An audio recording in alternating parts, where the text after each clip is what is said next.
Instagram has added the feature to pin chats within direct messages to help you keep important conversations at the top. And here is how you can do it. First of all, open the Instagram app on a mobile device and make sure you are logged into your Instagram account. Once inside your Instagram, go to the direct message section by tapping on the message icon at the top right corner of your screen. Then, once you are in the direct messages, you can see the list of conversations available there. Now, scroll down and simply swipe right on the conversation you want to pin. This can be any chat from the conversation.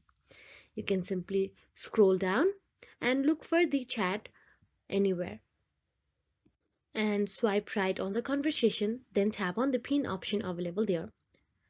Now you can see the conversation has been pinned at the top.